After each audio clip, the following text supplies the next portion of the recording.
Bom dia. Esta edição, este episódio do podcast Economia de Bem-Estar. Obrigado por estarem presentes, obrigado Álvaro por estares de volta. José Pereira está de volta esta semana passada não pôde estar, só esteve em espírito e em vídeo, mas esta semana está de volta ao vivo.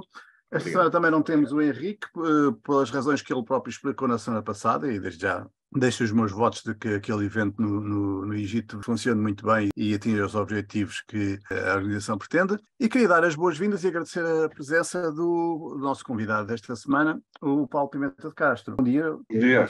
E obrigado por estar Obrigado connosco. pelo convite. Obrigado nós pela presença. É um prazer tê-los a todos. Antes que se faça tarde, vamos começar. E vamos falar de, imaginem só, incêndios. Estamos nós em março, com este frio todo, e agora íamos falar de incêndios. Mas vamos falar de uma forma mais alargada da floresta e da importância que a floresta tem para o bem-estar das pessoas, tanto pela positiva como pela negativa, daí o papel dos incêndios. Não é? Eu queria voltar a agradecer a presença do Paulo Pimenta de Castro e explicar a quem não o conhecer que o Paulo publicou há não muito tempo um livro cujo título é Portugal em Chamas, como resgatar as florestas, independentemente do tema não ser, se calhar, muito simpático. Acho que o título é fantástico, porque chama logo a atenção para... não há como escapar. E porquê é que ele fez este livro? Bom, porque a sua atividade profissional o tornou uma fonte muito importante nesta área. Ele integrou a direção de várias, e integra a direção de várias associações cívicas e associações ambientais, como a Acréscimo e a Íris. Ele integrou o Conselho Consultivo Florestal do Ministério da Agricultura, foi perito no Conselho Consultivo das Florestas e da Cortiça junto à Comissão Europeia, foi técnico superior na Confederação de Agricultores de Portugal e secretário-geral da Federação dos Produtores Florestais de Portugal e também da Associação Nacional das Empresas Florestais, Agrícolas e do Ambiente. Foi docente e coordenador de curso em várias disciplinas nesta área e é licenciado em silvicultura pelo Instituto Superior de Agronomia da Universidade de Lisboa. É membro da Ordem dos Engenheiros e nasceu no ano de uma excelente colheita, que é 1963. Em Lisboa, certo? Em Lisboa. Bem-vindo, Paulo. Muito obrigado por aceitar o nosso convite. E eu já começava por colocar esta pergunta, mas vale a pena falar de florestas quando temos temas tão mais importantes no dia-a-dia que nos preocupam, como, sei lá, a declaração de impostos, a carta de condução do outro ministro, estas coisas tão mais importantes. Vale a pena falar de florestas no meio disto tudo? Vale, porque elas são um suporte de vida na Terra, enfim, no nosso planeta azul, ou verde, se quiserem, e para além, enfim, de uma quantidade de espécies florísticas e faunísticas, onde estamos integrados, acabam por ser fundamentais para a nossa existência aqui neste planeta. Daí que, embora não lhe possamos dar a importância de vida, ela é a base, enfim, a par de outros ecossistemas, obviamente os marinhos, os oceânicos, é de facto um suporte de vida para nós próprios, enfim, para a vida em si na Terra. Quando o Paulo diz para nós próprios, para a vida na Terra, isso não é exagero. Isto das florestas não é importante para quem vive lá, para quem vive no interior, para a maior parte da população que vive nas cidades, isto interessa uma coisa. Bom, interessa do ponto de vista do nosso equilíbrio mental, se assim quisermos. Enfim, eu lembro-me que quando houve o desconfinamento agora da pandemia, e as pandemias estão muito ligadas às intervenções nas florestas, independentemente da polémica de como é que o vírus, o SARS-CoV-2 apareceu ou não apareceu, enfim, é um tema na ordem do dia hoje, trazido um pouco pelos serviços do governo norte-americano. Mas independentemente de como é que este surgiu, se foi uma escapadela do laboratório ou se foi por via de um processo de transmissão entre animais, o que é um facto é que as florestas estão muito associadas ao risco. de doenças transmissíveis, nomeadamente com processos de desflorestação. Ou seja, ao trazerem para perto de nós determinado tipo de animais, enfim, há um risco de aumento de contactos, as chamadas zoonoses, e, portanto, do risco de, independentemente desta, aparecerem outras pandemias. Mas não era aí que eu queria chegar. O que eu queria chegar é quando tivemos, de facto, o confinamento, assistiu-se nas áreas florestais, sobretudo nas áreas florestais urbanas, o Monsanto, aqui o Jamor, ou eventualmente até em Carcavelos, aquela área que está a ser bastante contestada, ou mesmo no Parque Natural de Sintra-Cascais, portanto, e noutros, enfim, noutras regiões do país, há uma procura por parte das populações de espaços arborizados. E, portanto, havia uma necessidade de um reequilíbrio, depois de estarmos fechados em casa, grande parte de nós, de um reequilíbrio mental e, portanto, uma proximidade à floresta. Ou seja, é um pouco como depois de termos passado uma experiência negativa, tentamos procurar o colo da mãe. Não é? E nesse aspecto as florestas de facto são muito importantes, enfim, não só, enfim, também para o turismo, em termos da sua presença na paisagem. Obviamente que aqui depende também dos tipos de florestas que venhamos ainda a abordar, mas elas são um ponto importante também para o meio rural, para o turismo que pode proporcionar, pelas paisagens que pode proporcionar e, portanto, o valor que daí advém. O Paulo está a dizer que aquela experiência sociológica que o mundo inteiro fez há 2 anos, não, já mais, já há 3 anos, peço desculpa, o tempo passa depressa, disseram-nos que havia um vírus e a malta fechou-se em casa e tal. Depois dessa experiência sociológica, podemos concluir que, afinal, precisamos mesmo e sentimos a falta quando não temos, sobretudo para o equilíbrio psicológico, se bem percebam. Exatamente, exatamente. Mas não só, há aspectos importantes relacionados com as florestas, quer em termos de conservação dos solos e, portanto, de sua ligação com a própria agricultura e da sinergia entre as florestas e a atividade agrícola, por um lado da conservação do solo, por outro lado do recurso hídrico, que é fundamental para esta atividade, e, portanto, quando reduzimos a sua presença a um determinado limiar, obviamente que isso tem impactos ao nível da produção de alimentos. A própria floresta, ou digamos assim, o arvoredo é também ele próprio gerador de alimentos, no caso dos frutos secos, por exemplo, além da questão da madeira e da cortiça. Enfim, há alguns com um grande interesse do ponto de vista financeiro. Estou-me a lembrar, por exemplo, do miolo de pinhão associado ao pinheiro manso, que há pouco tempo atrás valia o equivalente a um barril de petróleo, não é? O quilo, 100 euros o quilo do miolo de pinhão, portanto é neste momento um produto de luxo. Não é? Mas, enfim, para além do miolo de pinhão, estou-me a lembrar da castanha, das nozes, enfim, de um outro conjunto, de um outro grupo, de outros tipos de frutos secos que são extremamente importantes. Agora, tem um aspecto negativo, como já referimos, relacionado com a questão dos incêndios, e esse aspecto é importante, sobretudo, pelo impacto direto, digamos assim, pela chama, naquilo que são as populações próximas das áreas florestais, pelas chamas e pelo fumo, mas, ao contrário do que possamos pensar, e nós estamos aqui na área metropolitana de Lisboa, nós somos afetados em força por incêndios que ocorrem a 100, 150, 200 quilómetros aqui da área metropolitana. Excelente ponto, eu ia fazer essa pergunta, ainda bem que me dispensou de perguntar. Ou seja, está-nos a dizer que isso dos incêndios não é só um problema da malta que vive lá, no interior onde há florestas, que se calhar cada vez é menos gente que vive lá. Portanto, é um problema que afeta toda a gente. Quer-nos explicar um bocadinho melhor como? Efetivamente, ou seja, obviamente quem mora lá, e neste momento são pessoas, em grande parte, com idades já avançadas, esses são vítimas diretas e portanto, têm o risco da chama, o que não temos aqui nas áreas mais do litoral, mas sobretudo áreas urbanas. Agora, nós temos o problema do recurso hídrico, E, portanto, ele é extremamente afetado pela ocorrência de incêndios e, sobretudo, pelo pós-incêndios, por toda a erosão que a desproteção dos solos no decurso do incêndio acarreta. E, portanto, nós, por exemplo, nós temos grande incidência de incêndios na bacia hidrográfica do Zezer. Não é? E o Zezer, como sabemos, tem uma importância fundamental no abastecimento de água à área metropolitana de Lisboa. Bom, podem-nos garantir que não há grande alteração na qualidade da água que bebemos.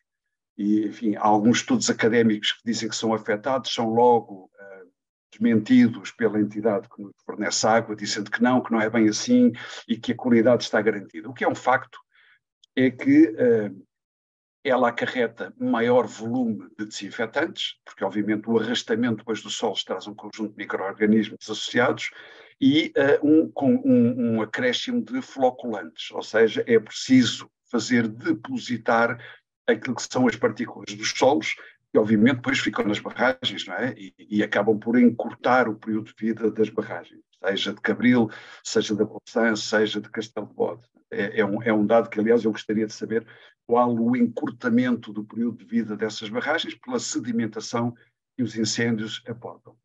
Mas os incêndios que ocorrem na bacia hidrográfica do Zezer trazem-nos também fumo. E um estudo muito interessante que ocorreu a seguir aos incêndios de outubro de 2017 diz-nos que o aumento da mortalidade na área metropolitana de Lisboa, associada a esse período de incêndios, 14 e 15 de outubro de 2017, pode ascender a 3%. E, portanto, isso incide sobretudo em termos de doenças do sistema respiratório e também cardiovascular. E, portanto, quando nós pensamos, bom, o incêndio está lá longe, é bom pensarmos que não está tão longe assim. A pluma dos incêndios é, de facto, é de elevado risco. Aliás, a par do que aquilo que são as areias vindas do deserto, enfim, e neste momento temos tido uma grande incidência dessas poeiras, mas os fumos têm, de facto, uma grande incidência. E quando nós pensamos que estamos livres dos incêndios, não estamos. Ou seja, um incêndio que aconteça na costa leste ou na costa oeste dos Estados Unidos, como aconteceu há uns anos atrás, e também na região de Vancouver, do Canadá, acaba por dar a volta ao mundo e afetar populações noutras regiões longínquas. O nosso incêndio do ano passado na Serra da Estrela afetou fortemente a região de Madrid, em termos de deslocação da pluma. Os incêndios que ocorreram em 2017, sobretudo os incêndios de outubro, atingiram a Federação Russa, enfim, em força o Reino Unido e depois chegaram à Federação Russa. Portanto, há aqui uma responsabilidade por parte dos proprietários, por parte dos países, naquilo que é a gestão do seu património e, sobretudo, na redução do risco, já que eles acabam por afetar depois partes terceiras. Paulo, essa questão da qualidade do ar que vai afetar a saúde das pessoas e até aumentar a mortalidade, estou impressionado com esse número de 3%, é muito significativo, mas isso não é mal explicado, ou seja, todos os anos, enfim, estou a exagerar, de vez em quando, há aqueles avisos que temos umas poeiras que vêm do deserto do Saara, cuidado. Mas é só o que dizem, cuidado, mas cuidado porquê? Vou ficar com o carro sujo? Agora está-me a dizer que é mais que isso. É mais que isso. Ou seja, quer numa situação, quer noutra, existe um conjunto de micropartículas que basicamente, enfim, acabamos por involuntariamente fazer depositar nos nossos pulmões, e é daí que vem de facto o risco. Obviamente quem já tem riscos de natureza cardiovascular ou cardiorrespiratória será mais afetado, sobretudo quem tem doenças crónicas, quem tem idades maiores ou, eventualmente, as crianças, não é? Portanto, isto só para vincar, isto só para vincar que os incêndios, de facto, sempre tiveram, mas têm um impacto maior do que aquilo que nós esperamos.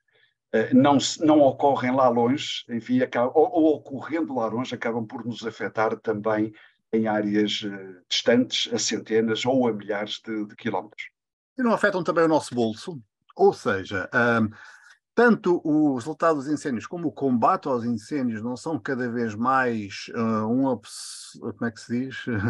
Um poço sem fundo para onde vai o dinheiro dos nossos impostos, numa forma mais direta, e não afeta o nosso bolso, encarecendo alguns produtos de necessidade básica, outra via de influência. E isso, ao menos, foi quantificado, estudado, tanto quanto tem conhecimento? Obviamente que depende muito daquilo que nós colocarmos ou quisermos colocar na equação. Por exemplo, se nós colocarmos na equação apenas aquilo que é perdido em área de matos e em área de povoamentos florestais, os valores variam entre 30 milhões a perto de 800 milhões por ano, consoante os anos. O ano de 2008, creio, andou por volta dos 27 milhões, aquilo que se perdeu, mas se nós formos para anos como 2003, 2005, 2007, pode atingir os 800 milhões. Isto apenas naquilo que é a perda em área ardida, não refletindo, obviamente, aquilo que já tivemos, enfim, infelizmente, a perda de vidas humanas, a perda de habitações, a perda de vida selvagem, a perda de animais domésticos e também aquilo que são as emissões de gases de efeito de estufa, em que em 2 décadas nós já emitimos uma estimativa de 50 milhões de toneladas de dióxido de carbono equivalente, sendo que metade desse valor, cerca de 25 milhões, foram só em 3 anos, 2003, desculpem, 2005 e 2017. Portanto, os valores variam muito consoante os fatores que queiramos colocar na equação.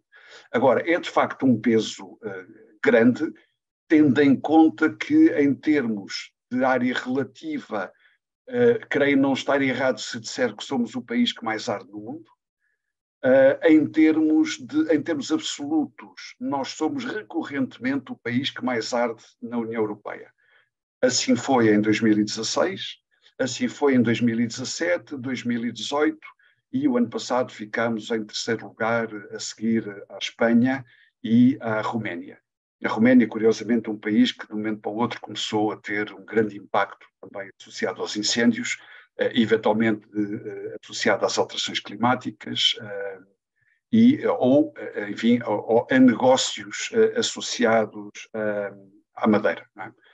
Os ardidos, a madeira ardida é apetecível também para determinado tipo de indústrias.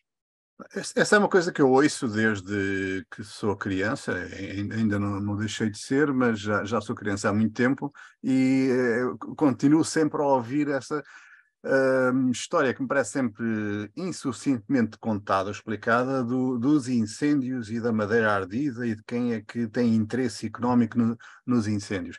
Ou seja, eu estava a falar dos custos que os incêndios têm e trazem vantagem económica para alguém. Não, trazem sempre, quer dizer, ou seja, nós sabemos que a desgraça de uns é a oportunidade para outros, não é? Seja em qualquer atividade, não é?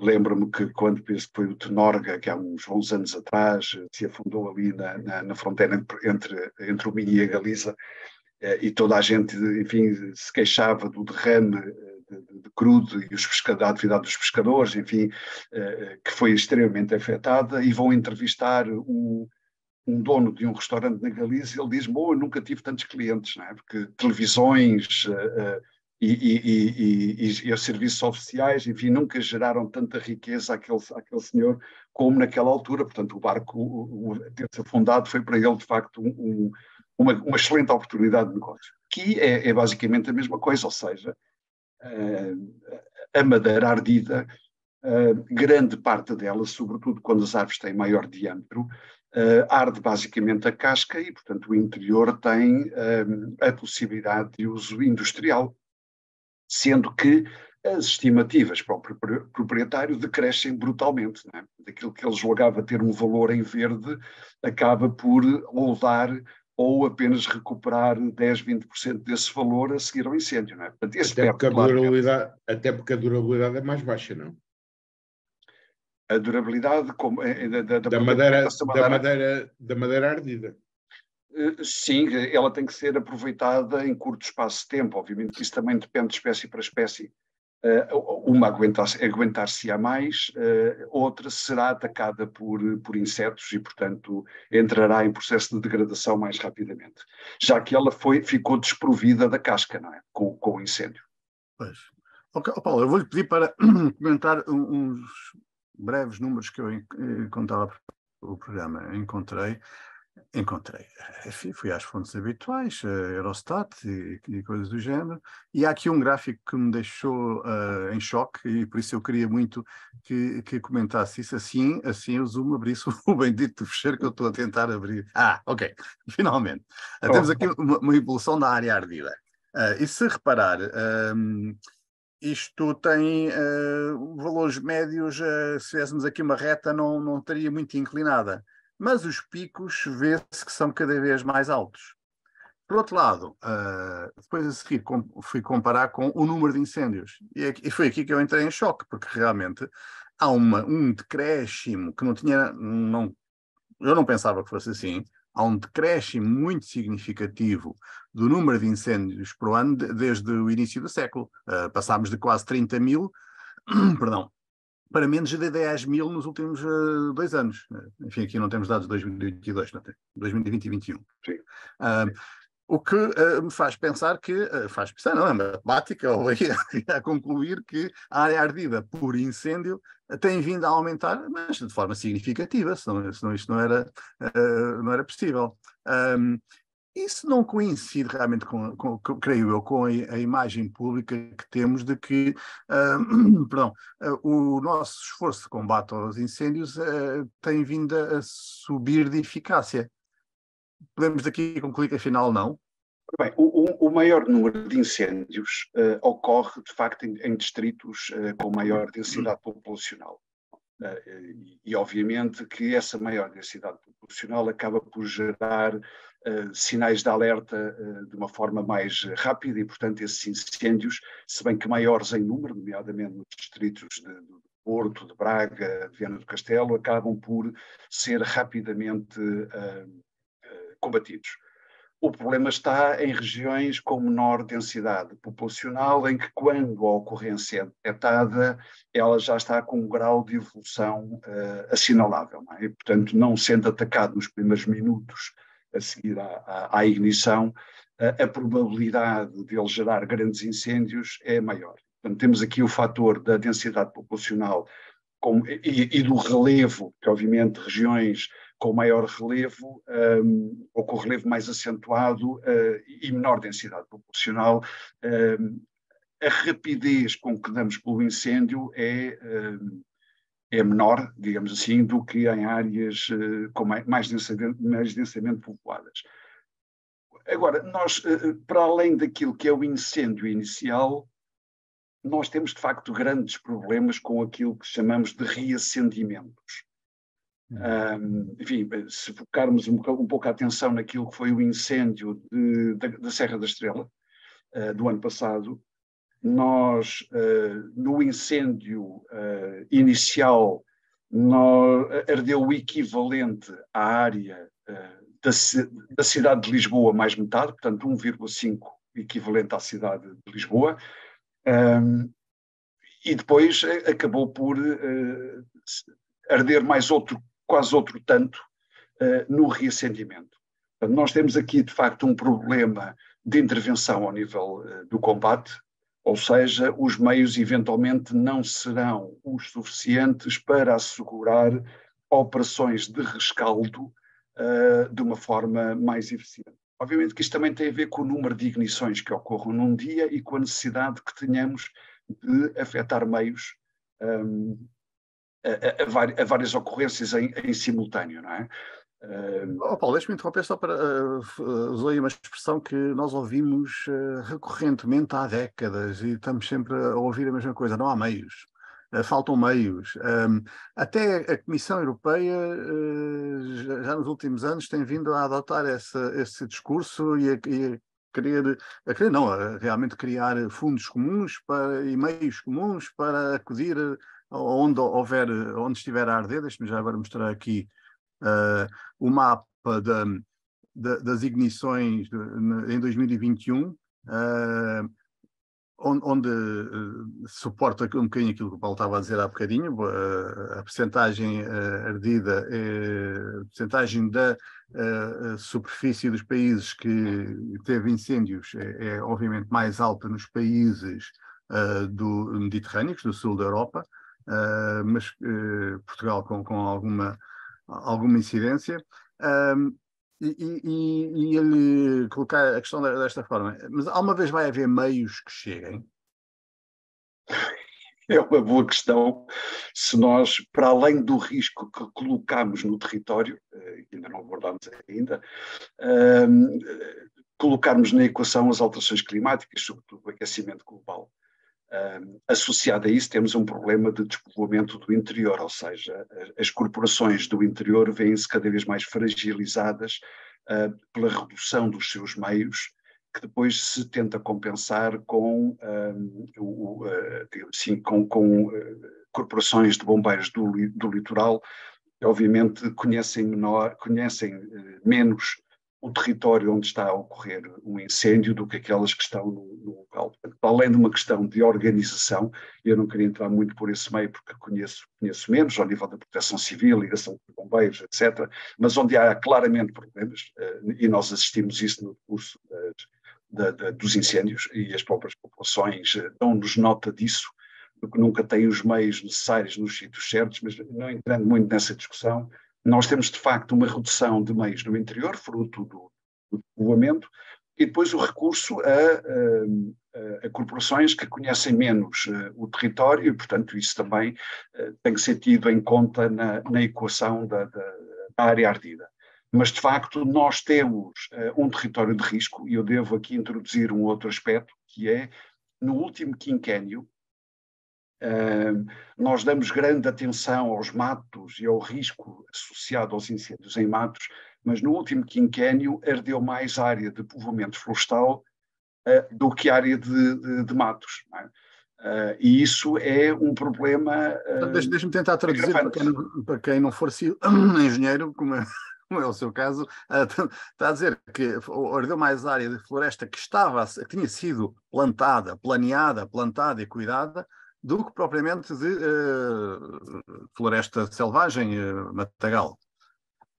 Os matos são aquilo, enfim, é constituída por extrato herbáceo e arbustivo, não é? Portanto, não tem, digamos assim, uma grande densidade de árvores. Aquilo que nós chamamos de povoamentos florestais são, de facto, áreas ocupadas por outro extrato mais alto, portanto, por arvoredo, em diferentes fases da sua idade. O ser ordenado é que, enfim, é aqui um aspecto muito curioso, porque grande parte daquilo que nós chamamos floresta, independentemente das espécies, mas a grande maioria está ao abandono. Não é? E, portanto, não é sequer gerida, e isso, se calhar, reflete um pouco aquilo que é, aquilo que eu disse, um risco cada vez mais associado a áreas de arvoredo do que a áreas de herbáceas e arbustos, não é? Aquilo que nós chamamos vulgarmente os matos. E isto é preocupante porque um fogo de superfície, portanto, baixo, digamos assim, para as pessoas entenderem, tem um determinado risco, mas um fogo de copas é um fogo dificilmente, ou em muitos casos, impossível de combater. Ou seja, quando ele atinge e começa a arder entre copas de árvores, nós não temos outro recurso senão esperar que haja uma quebra de continuidade dessa mancha florestal e tentar combatê-lo no final do final dessa mancha, não é? Sendo que depois há aqui particularidades, porque as árvores acabam por emitir projeções incandescentes e, portanto, não raras vezes nós vemos que os incêndios ultrapassam as autoestradas ou ultrapassam sequer áreas de albufeiras. Exatamente, não é? Portanto, temos esse problema também associado. Mas, de facto, o futuro não nos parece muito sorridente. Antes de entrarmos no futuro, porque eu queria colocar algumas perguntas sobre o futuro e as alterações climáticas, eu queria só pedir-lhe para comentar aqui uma coisa deste relatório do Joint Research Center da Comissão Europeia, que eu vou deixar o link nas notas do episódio. Eles fazem algum foco nestas pintas vermelhas que vemos no mapa no norte da Europa. Ou seja, segundo as conclusões do relatório, as alterações climáticas estão a fazer com que a Europa arda cada vez mais a norte, que a área ardida se estenda cada vez mais para norte. E é só ver ali o que se passa na Escócia, por exemplo, ou até, imagine-se, só nos países nórdicos, cheios de pintinhas vermelhas. Isto parece-lhe, conhece o assunto seguramente melhor do que eu, parece-lhe que resulta realmente de alterações climáticas ou da ação humana do povoamento se espalhar por toda a parte? Bom, as alterações climáticas têm um fator humano associado, não é? O mapa que foi projetado não inclui regiões mais a norte, nomeadamente na Sibéria, que é uma região que arde fortemente. Ainda o ano passado, quer do Cazaquistão, havia incêndios desde o Cazaquistão até ao Círculo Polar Ártico. Enfim, digamos assim que é uma outra guerra que a Federação Russa tem que combater, mas de facto vai haver, obviamente, um aumento de risco cada vez mais a norte, mas esse, enfim, não nos preocupa tanto como aquele risco que nós vamos ter aqui. Eu lembro que em 2018 tivemos um incêndio, enfim, que foi projetado várias vezes em canais europeus, nomeadamente na Euronews, ocorrido na Suécia, que depois, enfim, como estava num campo militar, acabou por ser combatida à bomba, não é? Mas nesse ano houve também um incêndio com vítimas mortais consideráveis, um número considerável, na Grécia, e mesmo nesse ano nós conseguimos ter uma área ardida absoluta superior a esses dois. Bem, enfim, a Suécia naturalmente será fácil ultrapassar, mas só com o incêndio em Monchique conseguimos ultrapassar em área absoluta todos os outros países da União Europeia. Mas, de facto, as alterações climáticas, o aquecimento global é um risco que obviamente faz arder. Ao arder emite mais gases de efeito de estufa. Gases de efeito de estufa acabam por provocar um aquecimento global, portanto temos aqui uma sardinha de rabo na boca extremamente complicada de combater, não é? Deixa-me só, falou na Sibéria, nos incêndios da Sibéria, deixa-me só dizer que até na Sibéria eu ouvi esta justificação para os incêndios, que isto é para a madeira ardida, porque os chineses querem comprar a madeira toda que puderem. E aparentemente houve mesmo pessoas a ser presas porque teriam retardado a resposta aos incêndios para ver se aquilo arde mais umas coisas para se vender aos chineses. Enfim, mais línguas. Mas, nós temos que ter a noção, Fernando, que o negócio das madeiras sobretudo madeira ilegal, é um negócio que hoje tem valores, a estimativa de valores próximo do narcotráfico ou enfim, de tráfico de armas. Não é? Portanto, são negócios, de facto, sim, são negócios. Veja o que se passa em África, na África subsaariana, nomeadamente com os grupos mercenários que lá se encontram. Exatamente, e, bom, e já que falamos em China, de facto os chineses estão a degradar violentamente grandes ecossistemas na África e não só. Da Madeira. Negócio da Madeira. Interromper-vos e perguntar o seguinte, isto tem sido uma conversa de péssimo estar, nem sequer de mal-estar. Porque aquilo que nos estão a dizer, de forma clara, é que a tendência vai continuar, o futuro vai ser agravado.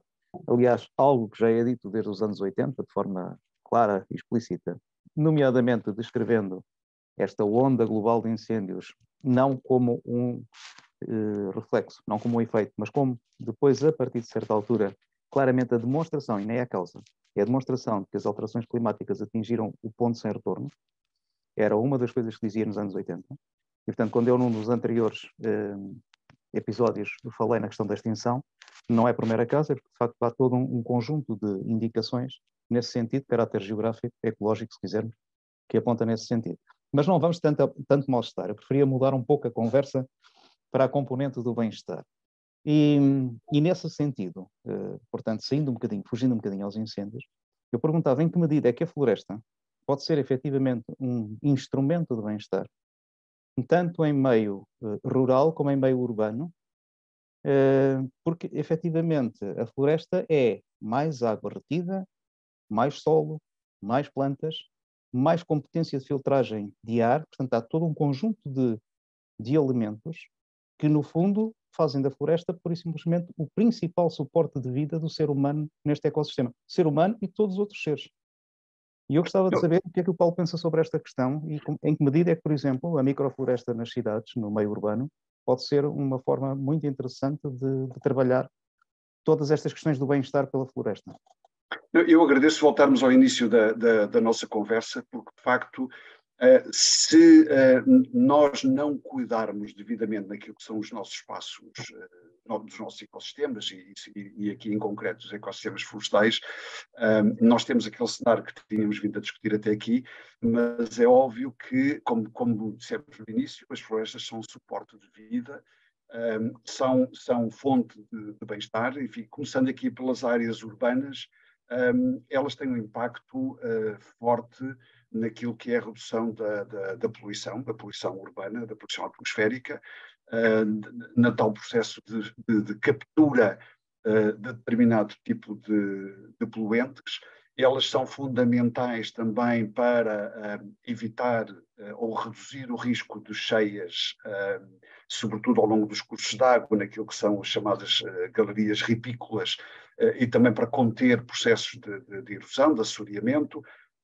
Elas são importantes em espaço urbano, para além da questão do bem-estar psicológico, enfim, de nos permitir caminhar através de espaços arborizados, na redução da temperatura das próprias cidades, e, portanto, aqui as árvores, quer das microflorestas, quer do arvoredo urbano, do arvoredo, enfim, aquele que temos ao longo das nossas avenidas, das nossas ruas, são extremamente importantes para a redução da temperatura, e, portanto, aqui claramente um meio natural de combater ou de mitigar o aquecimento global. O Paulo não conhece Santarém, pois não? Conheço Santarém, mais ou menos. Enfim. Pois, é um bom exemplo planetário do que está a dizer. A falta de sombras, de árvores naquela cidade, enfim. Que é extremamente quente, não é?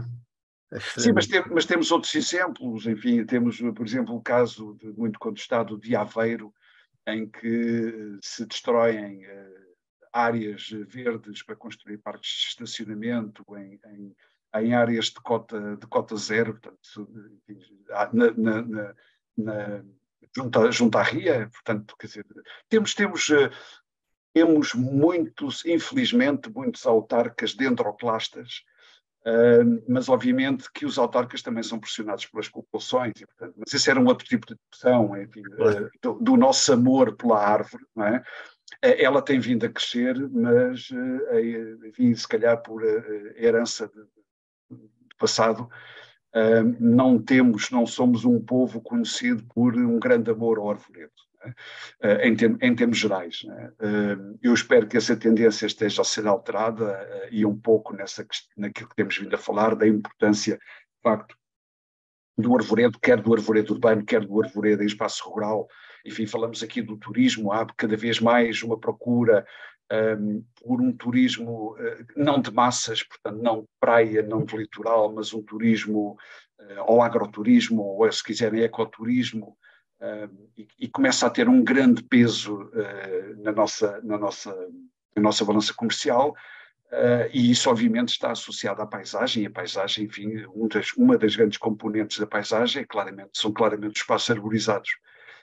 Paulo, agora deixou-me cheio de pena, porque subitamente lembrei-me que não trouxe para o programa um estudo que eu vi recentemente a mostrar os efeitos concretos em indicadores de saúde, como a tensão arterial, da caminhada na floresta, de regularmente fazer caminhadas na floresta. Há quem estude tudo, não é? Houve quem fizesse estudos sobre isto. Uma amostra de controlo que não vai à floresta, outra amostra faz regularmente, 2, 3 vezes por semana, acho eu, esse passeio de meia hora na floresta, e eles pretendem concluir com efeitos palpáveis, quantificáveis, por exemplo, na tensão arterial. Não sei se conhece. É o contraponto, ou seja, se nós não tivermos uma floresta associada a um elevado risco, ela é benéfica. Nós, quando estamos aqui a falar em floresta, não estamos a abordar a questão das espécies, naturalmente. Se ela arder, ela é prejudicial.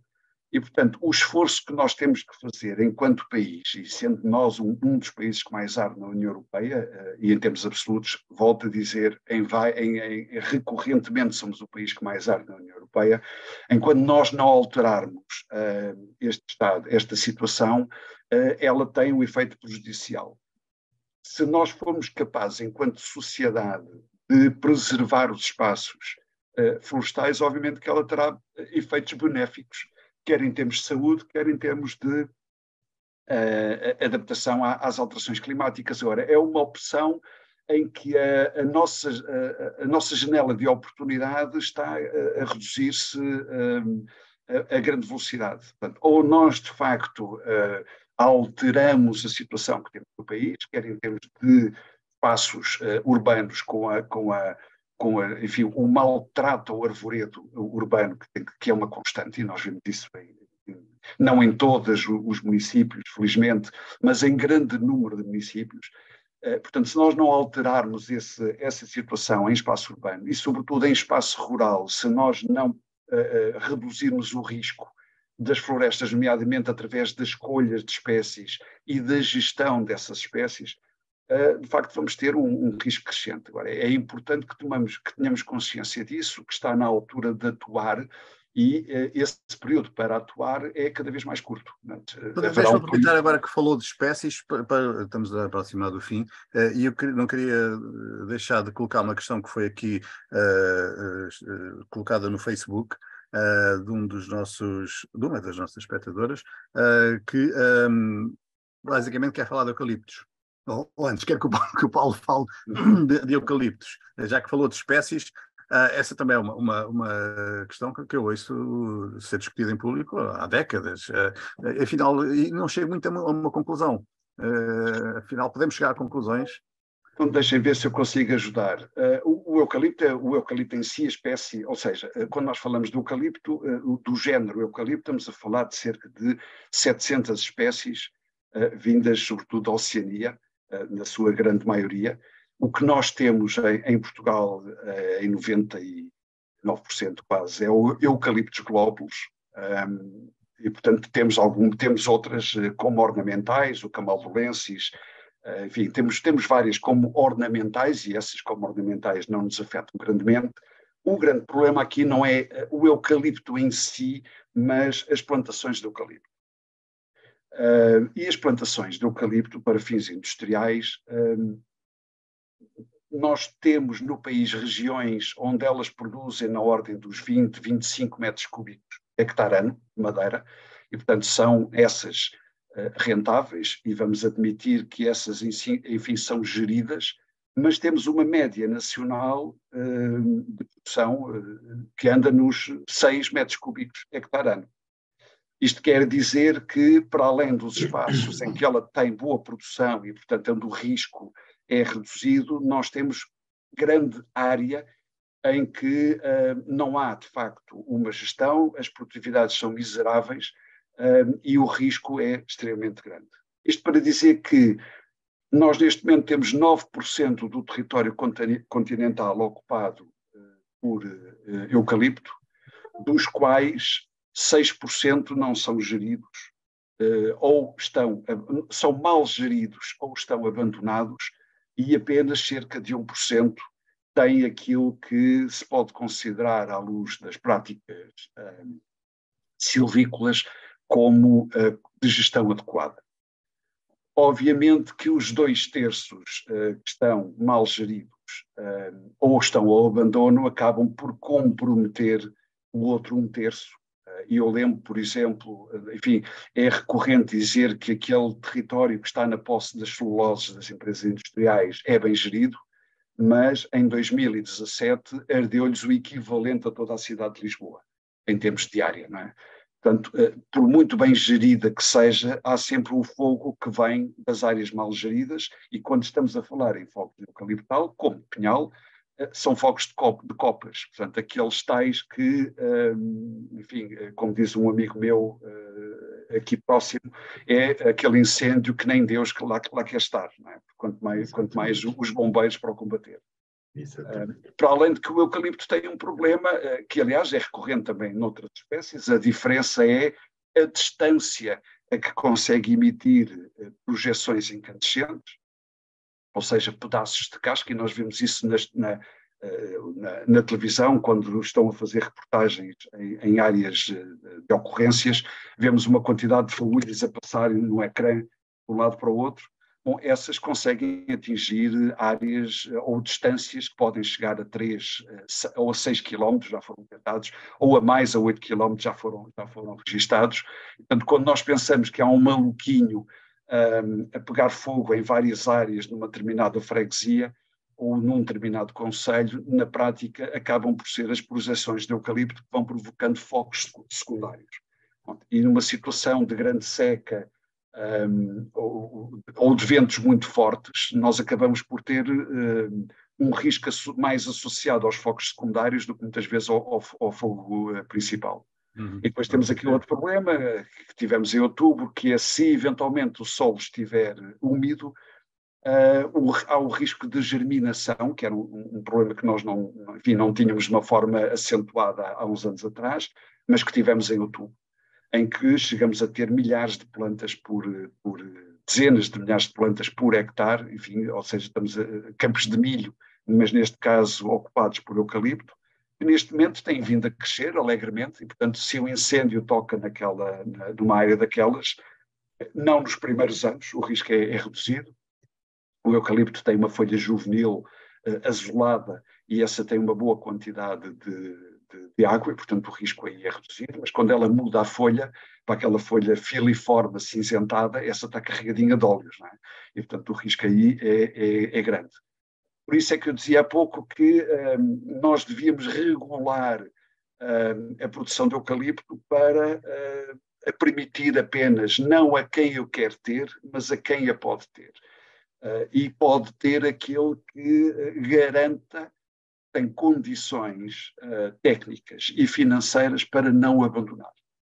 O problema que estamos a ter agora foi que muitas das plantações que foram feitas há 30, 40 anos atrás, 50 anos atrás, quando os proprietários deixaram de ter expectativas de rendimento com elas, porque elas aguentam 2, 3, máximo 4 cortes, acabam por abandonar o seu território. Muitas vezes já nem é o próprio que as plantou, mas o seu descendente, filho ou neto. Claro. Filho ou neto que já está a viver nas áreas do litoral ou fora do país, não é? E que acaba por deixar aquela plantação ao abandono.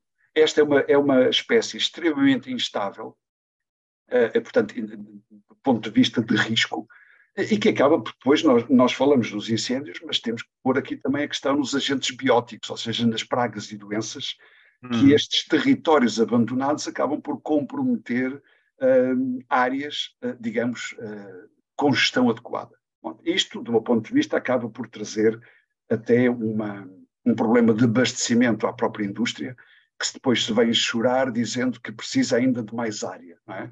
Ou seja, resolve o problema hoje, mas vai criar mais problemas daqui a 30, 40 anos. Vamos ter que abordar o problema, as queixas da indústria no outro programa, porque o nosso tempo está a chegar ao fim, mas ia passar para pedir ao Zé Alberto Pereira se podia desassossegar-nos mais um pouco. Este já tem sido um programa de desassossegos.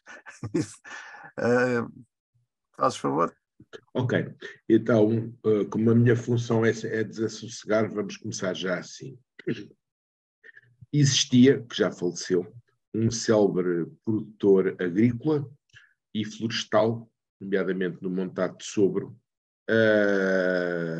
Eu vou tentar ser o mais polido possível, porque eu tenho um grande respeito e uma grande admiração por todas as mulheres. E era-lhe conhecida, ou era-lhe atribuída uma expressão do tipo: este mundo está todo ao contrário, as senhoras deveriam demorar 9 anos a gerar filhos e os sobreiros 9 meses a produzir cortiça. Isto é uma palhaçada, como é natural, e eu peço desculpa às senhoras de começar com esta intervenção, tenho o maior respeito, e como é natural, isto não tem piada nenhuma, mas demonstra, no espírito marialva ribatejano, um problema que é fundamental, que é os longos ciclos de produtividade e de rentabilidade de algumas espécies. Passa-se com o Montado de Sobro, passa-se com o pinheiro manso e nomeadamente aproveito para meter aqui uma colherada acerca daquilo que o Paulo Pimenta de Castro disse acerca do miolo de pinhão. Ao contrário do que acontece noutros países, nomeadamente com a Turquia, nós temos um completo inapropriamento e uma gestão super deficiente de todos os pinheiros mansos à beira da estrada, que são propriedade das infraestruturas de Portugal, que não sabem gerir, nem lhes interessa a forma como isso pode ser rentabilizado com os níveis de cotação que o Paulo falou. E, portanto, isto leva muitos dos produtores florestais com terrenos a encaminharem-se para o lado do eucalipto. Eu não vou falar mais com o eucalipto, que o Paulo já falou muito bem e muito melhor do que eu poderia eventualmente falar, só que o eucalipto tem tendência, por aquilo que ele apontou, a disputar fogos florestais. O problema não é a existência de fogos florestais, porque os fogos florestais, se bem me parece, sempre foram uma forma de renovação da fauna das zonas temperadas. E se formos ver onde eles aparecem, é mais ou menos numas latitudes de zonas temperadas ao longo de todo o planeta. O problema é que com as alterações climáticas começaram a aparecer fenómenos climáticos excepcionais. E as pessoas podem não gostar que se diga, mas na base dos incêndios de Pedrógão tiveram duas coisas. Uma ocorrência de fenómenos climáticos excepcionais e muito fortes e uma completa descoordenação dos sistemas de apoio e de combate ao incêndio numa altura, e passando a intervir numa altura onde já não havia nada a fazer e os incêndios já estavam descontrolados. E isto remete-me para aquilo que eu efetivamente queria desassossegar. Eu tenho o maior respeito pelos bombeiros, mas há coisas que eu acho estranho, é que os bombeiros estejam sempre a vitimizar nas redes sociais, quando o que se passa é que toda a gente os apoia, toda a gente os incentiva. Isto parece-me haver aqui alguma dissonância que eu não entendo. Ou melhor, eu entendo. Entendo efetivamente que eles são os primeiros a reconhecer que as estruturas em que operam não são eficientes e que toda a miríade de pequenos departamentos, comissões, infraestruturas que existem no combate aos fogos florestais só servem para agravar a questão. Nós podemos e devemos fazer mais e melhor. Andamos todos a falar que parece que morreu ontem em Santa Margarida um sargento. O sargento era de engenharia e a engenharia tem uma especialidade chamada sapadores, e sapadores é uma especialidade que trata de explosivos, mas também trata da questão de intervenção e proteção de incêndios. Nós andamos todos a falar que existem edificações da defesa espalhadas por todo o país. Nós temos quartéis abandonados por todas as zonas de incidência dos incêndios, que podem perfeitamente ser utilizados em unidades militares, em infraestruturas enquadradas, com chefias devidamente enquadradas, numa unidade nacional de combates a incêndios. Nós passamos a vida a dizer que falta de formação aos incêndios, mas não há cursos técnicos, não há cursos superiores de combate a incêndios, de comando de combate a incêndios. Nada disso existe. Existe uma Escola Nacional de Bombeiros, que é mais um centro de formação. Portanto, tudo isto são coisas que têm que ser repensadas, e cada vez que alguém pensa pegar numa coisa destas, toda a miríade de pequenos departamentos que existem boicotam tudo isto. E, portanto, nós não podemos andar aqui a brincar com o fogo, como se costuma dizer. Temos que assumir isto de frente e temos que ver que é muito fácil dizer que os produtores não protegem os 10 metros, ou os 3 metros, ou os 5 metros, como o Paulo estava a dizer, efetivamente pelos motivos que o Paulo estava a dizer, mas também temos que ver que é ridículo que um pinhal de Leiria que arde, o seu verdadeiro proprietário seja a Universidade de Coimbra. Como é que é possível que uma Universidade de Coimbra, que não tem qualquer vocação, para ter como é que se chama, Mata do Urso, ou Mata da Urso, ou o que é, como é que é possível que uma Universidade de Coimbra seja o proprietário de uma coisa destas e isto não esteja afeta a humanidade? Não é, mas era. Não foi. Não. Pode ter ações de investigação, mas, enfim, as matas A indicação que eu nacionais... tenho é que era. As matas nacionais são, enfim, propriedade pública e, portanto, estão na posse do Ministério das Finanças, sendo gerida neste momento Sim, pelo também está bem Ministério entregue. do Meio Ambiente e, no caso concreto, pelo Instituto da Conservação da Natureza e das Paulo, Florestas. a informação que eu tinha é que era. Não, que é da Mata do Ursa, de Pedrógão, enfim, são todas matas que estão a norte da Mata de Leiria, da Mata Nacional de Leiria, enfim, que fica no Conselho da Marinha Grande, enfim, e há ali algumas rivalidades bairristas e, portanto, convém dar o seu dono, mas estão sob gestão do ICNF. O que quer dizer que também não adianta muito, José, relativamente àquilo que disse, do meu ponto de vista, mas não vamos por aí. Eu acho que foram criados aqui temas para mais uns 20 programas, seguramente. Claro que sim, vamos ter que encerrar. Eu queria só tocar na questão que o José falou do sobreiro e do pinheiro manso. Nós temos o ouro nas mãos ou as pérolas e nós sabemos usar, não as sabemos aproveitar convenientemente. Nós somos o maior industrial de cortiça.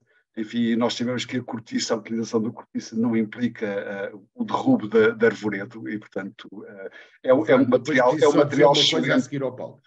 material excelente, é de facto o ouro ou a pérola, se assim quiserem, que não sabemos aproveitar, aliás, como todas as espécies de produção de fruto, como o pinheiro manso, o castanheiro, enfim, vários carvalhos, a azinheira do ponto de vista da produção de lota também e da ligação com a pecuária.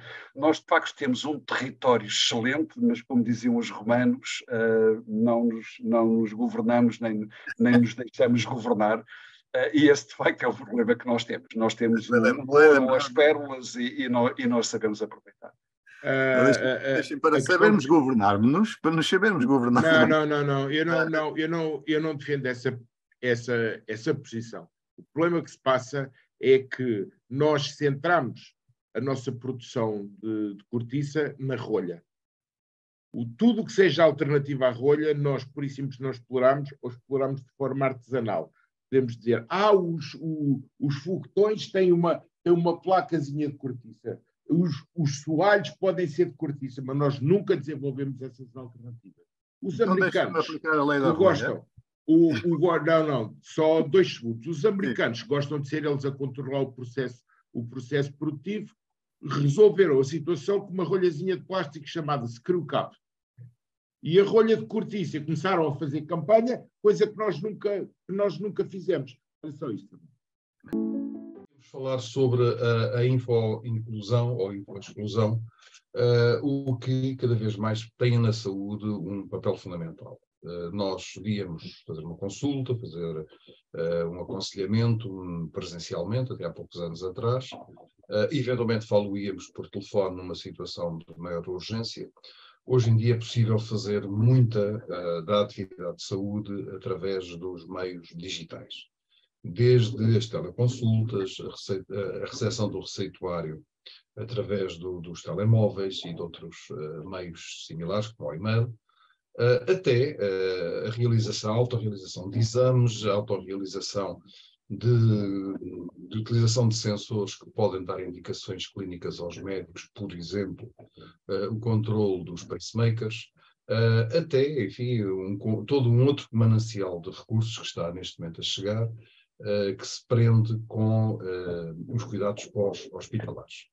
Ora, se isto é, sem dúvida, um avanço fantástico e permite um aumento da segurança do doente, um aumento da qualidade de vida na medida em que evita deslocações desnecessárias aos centros de saúde e aos hospitais, e com isso se reduz o risco de infecções hospitalares, as despesas que são inerentes a essa situação.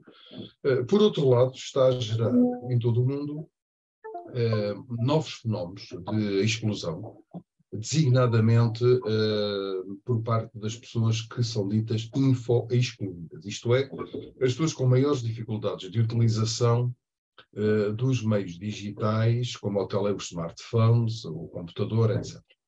Se para a classe etária jovem mexer no telemóvel, mexer no computador, num tablet, é algo praticamente natural, Se nós considerarmos a população que mais necessita de cuidados de saúde, por definição e pela ordem natural da vida, serão os mais idosos, podemos colocar, por exemplo, até que a questão de 80 anos está preparada para trabalhar com QR codes, está preparada para manejar um smartphone no sentido de obter uma consulta, utilizar um dispositivo China, desses dos cuidados hospitalares, que em Portugal ainda são meramente experimentais, mas, por exemplo, em Taiwan, Coreia do Sul, já têm bastante divulgados, até que ponto é que essa população está efetivamente capacitada para um uso proficiente dessas matérias. Ora, isto levanta-nos o problema da absoluta necessidade de que, para haver uma prestação de cuidados de saúde